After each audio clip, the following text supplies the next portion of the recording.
All right, everybody, welcome back. Today is about small splits and kindling and my search to try to find the best small axe or hatchet for the job. First, let's go grab some wood because I need to make some kindling and small splits for our fire pit up at the house. It's been really chilly down here in Florida and we've been burning fires like crazy.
So today's video, I need some firewood. We do firewood on the channel and it's been exploding on our Facebook channel, so let's keep making the content, right?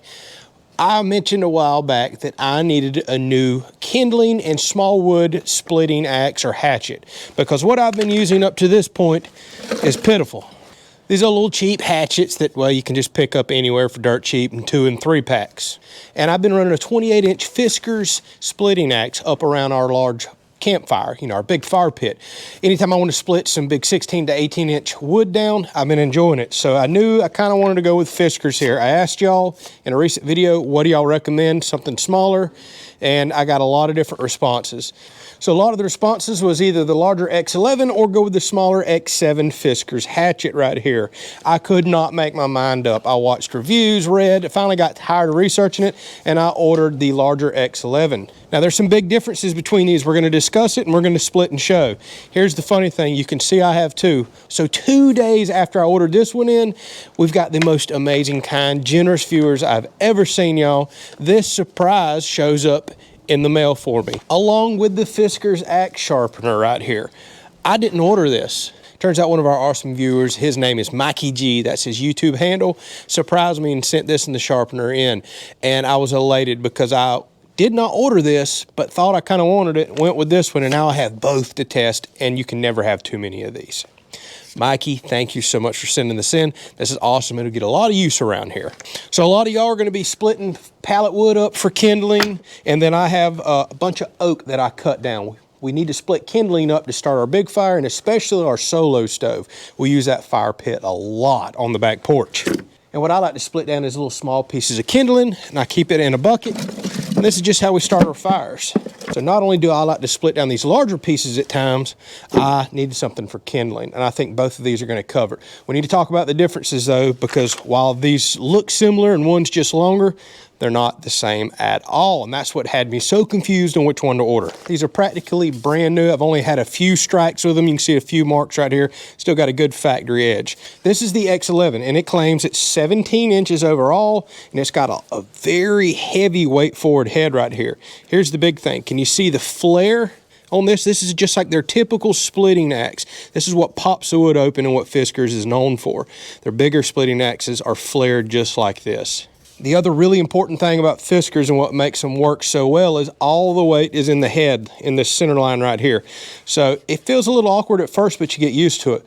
But these split so easy because of that. You don't have a lot of weight back here. You have it in the head where you need it, making contact with a piece of wood. Everybody knows the story of Fiskars, a lifetime warranty on these hollow fiberglass kind of composite handles. I don't know what's all in them, but I've yet to ever break one. And I've made some bad strikes with my other splitting axe. So now let's take a look at the X7, completely different here. It just looks shorter, 14 inches overall, they claim right here. This is a hatchet, completely different design head. This does not have the big flare out. This is a much thinner profile right here. This is kind of more for, well, this should work great for kindling or even chopping. So if you were wanting to chop some little limbs off or you're looking for a little campfire hatchet, this is probably going to do a deeper cut, because it's not designed and flared out for popping wood open. But that also means due to the lighter weight and the non-flared head, this is probably not going to split wood as well. So what are you after? Are you wanting to do some more splitting than you are chopping and kindling? Well, we're talking two different tools here, I believe, but let's get to doing some splitting and see. All right, here's some random cuts that I have out here. It's about a 6-inch piece of oak. So let's start with the X11. This has the splitting head, and it's probably going to do a much better job on busting actual pieces of wood open. And then we can work it down to kindling with the other, or we're going to try a few different things here. So the one thing I do like about the larger X11, it probably gives you a little bit more versatility.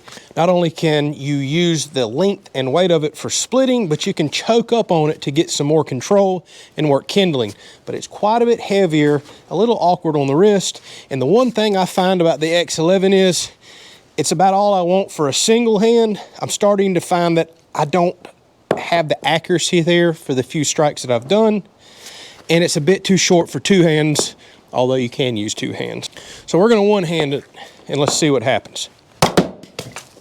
Probably not a good idea to keep my Ranger right there, but took a chunk right off. Let's see if we can do that again.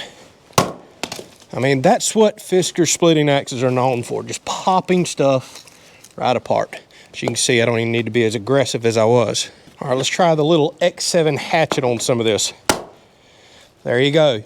Even though I've already worked it down to smaller pieces, it didn't want to split that. I could have put more in it, but there's just so much less mass and weight here that it's just hard to get that good split.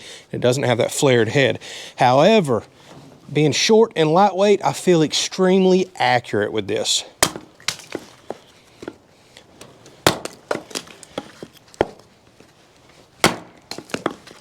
So still not bad. Let's grab another large piece of oak. Probably asking a bit much for a hatchet right here, but let's see. Not happening. So let's try the X11. All right, almost split right through. There we go. No doubt this is a completely different axe right here. I would classify this as more of an axe, splitting axe, than a hatchet. Perfect. All right, I picked up something new for splitting my kindling. I think a lot of y'all are going to appreciate. I hate to mess up a brand new tire. All right, so I bought a brand new cheap tire for working down these pieces to kindling so they don't keep popping off everywhere. I should have hit that a little harder. It takes some force to get your axe out of there.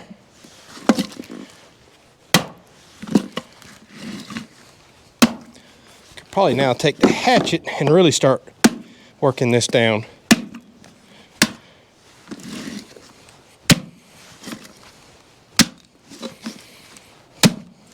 Oh, this is working great.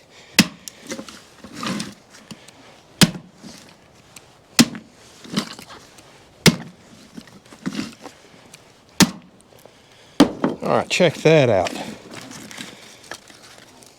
Nice. That's working awesome. And I don't have to pick nothing up off the ground. Look at that. Love it.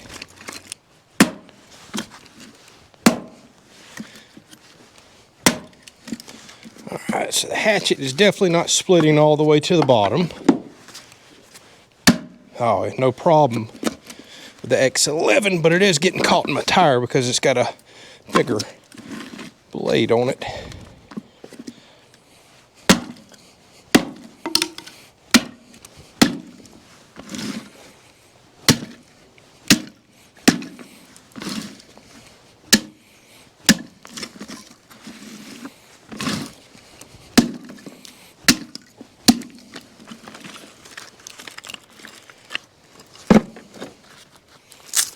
All right, let's try some of these pallet boards. I know a lot of y'all probably use pallets for some kindling. I'd rather them go to firewood than go to the landfill. There's some of y'all build and do projects out of them as well. Oh man, the hatchet's just blowing through that stuff, but it is probably soft pine.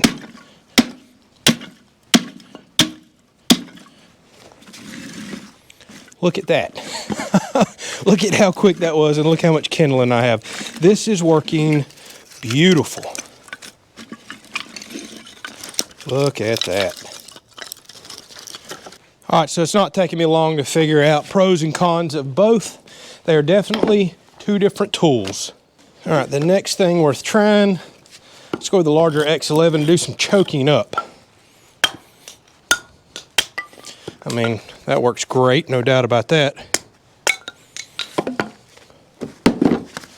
Let's move over to the X7. I mean, it's just flying right through that stuff too. Of course, there's a bad knot in that piece.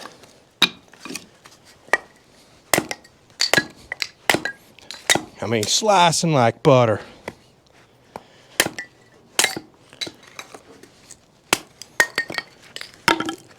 All right, let's go back to a piece of hardwood here.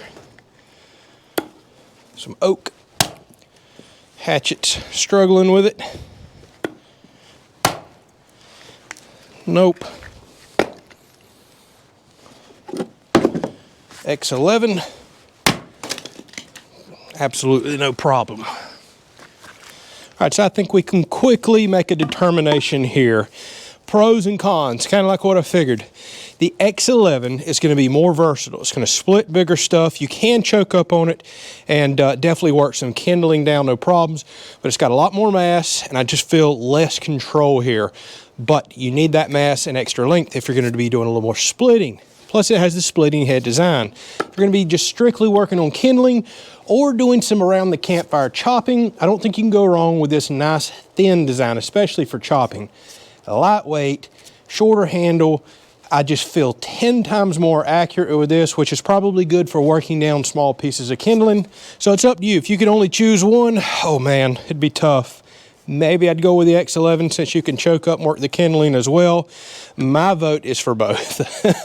Use the X11 to work down larger pieces and then swap over your wrist, your hand, everything will be less fatigued with this lightweight version here, and then start really working down the fine pieces of kindling with this. You'll be very accurate. Now, yes, I know there's kindling crackers and all kinds of stuff on the market, or we've already built some on the channel, and we're going to be building a new design that I have in my head.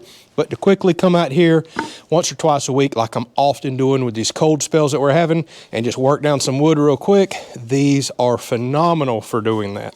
I bought this one. I was gifted this one. Thanks again, Mikey. Not a sponsored video, but I will put an affiliate link down in the description to Amazon where these are sold. If you'd like to support the channel, and if you're shopping for one, we'd greatly appreciate it. It doesn't cost you any more, but does earn us a small commission. Now, if you want to stick around in this video, I'm about to do a little more splitting, and let's do a moisture test. For all my everyday viewers, check this out. Well, I knew it was coming, but it came too quick. This is the last of 1 year plus seasoned wood that I have. We're out. We're done. All the rest of the several cords of wood that I have split down there is, well, it was split just a few months ago. I still have a pile more wood to cut up and split over here, and then we have trees down everywhere from the hurricane that we're going to have to go get. So here's the dilemma. It's still very cold. We hit teens this week on the wind chill. I think we're going to hit it again in the morning. That's not Florida weather, so we've been burning a lot of fires. I cut up probably 1.5 cords of standing dead trees. These were oaks that were still standing. They had to get chainsawed down, still have a lot of moisture in them, and I split them, well, what was it, 2.5 months ago, going on 3 months ago. I just checked the tag. I always label stuff. And I just saved some of these right here, cut them with the bandsaw. Let's check the moisture content on only 3-month-old split wood that was dead, but it was standing. Is this going to be low enough that we can burn it? We have no choice. We're just going to have to try to get a coal bed going with all this dry kindling and burn this, or we're out of fires for the season. That's not going to happen. So I'm curious, 3-month-old splits, what's the moisture content?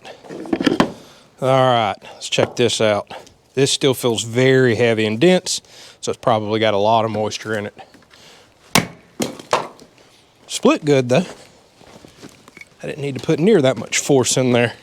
All right, I can tell what's the inside versus the outside based on color and dirt. Let's grab our moisture meter. All right, so here's my new top test moisture meter. I love this one because it actually has real probes on the top that are thick and don't bend like all the other ones that I've tried. All right, let's start with the outside. Okay, we got up to 15. That's actually very low, but let's go to the inside. That's going to tell the true story. There we go, 33.6. Actually a little lower than I was expecting, but that is nowhere near where we want to be for firewood. So that means we're going to have to get some really hot coals in order to burn this stuff. We're going to get a little extra steam and smoke. That's just the way it is. I was not able to do as much splitting as I wanted to do last year because we had so much other stuff going on. This year, different story. We've already got several cords put up, and we're going to split a pile more, let them dry out all summer. And we have some pretty cool stuff coming on the channel that's going to require us to use more firewood than we ever have, so we've got to keep splitting.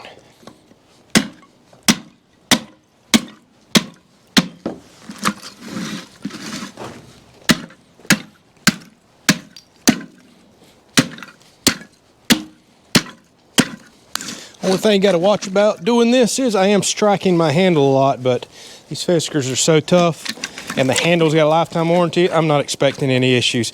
Y'all, why did I not do the tire sooner? Easy. I've known about the tire trick forever. What took me so long to buy a tire for kindling? It's just amazingly quick. It's hard for me to even justify building a kindling splitter, although I want to make one that'll split much larger kindling for bigger fires, because this right here looks faster than any kindling splitter out there. Look at all the kindling I just made in a few seconds with a few strikes. That's just crazy. I've got a bucket slap full here. We can get a bunch of fires lit with this. This is working out awesome, and it's the perfect size tire width and, well, the size hole in the middle. I'll put a link down in the description to this as well. I bought this off of Amazon. So now what I'll do is make a bunch of splits like this. These are the perfect size chunks for, say, like an Oklahoma Joe cooker, which I have one. But I really like this size for tossing in our solo stove fire pit because it's round. Well, you can't get but one long piece across the middle and you're done. These you can just kind of toss all around in there and get a really good fire going. Plus, I really like these smaller sizes like this because they burn really quick, make a coal bed really quick, and it just makes for a nice fire. Oh, that's so nice. You don't have to bend over and pick up nothing. So this is the one thing I've never been crazy about with Fiskars. Even after just a few strikes, we've already got some chips and chunks missing. I don't know if that'll focus. That seems to be kind of common with these blades. I don't know if this sharpener works well or not. Let's find out and see if it'll at least touch that edge up that also feels quite rolled over. So the instructions just say it's got a ceramic wheel in here. It says roll back and forth. It doesn't say pull through like an off sharpener. It says go back and forth.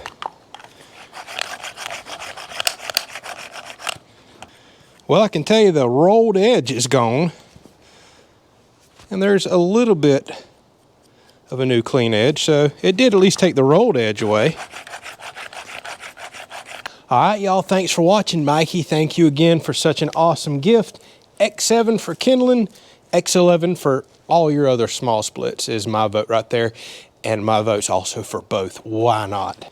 All right, I got to split one more bucket, and then I got to go get ready for a birthday party. Thank y'all so much for watching. Catch you on the next video.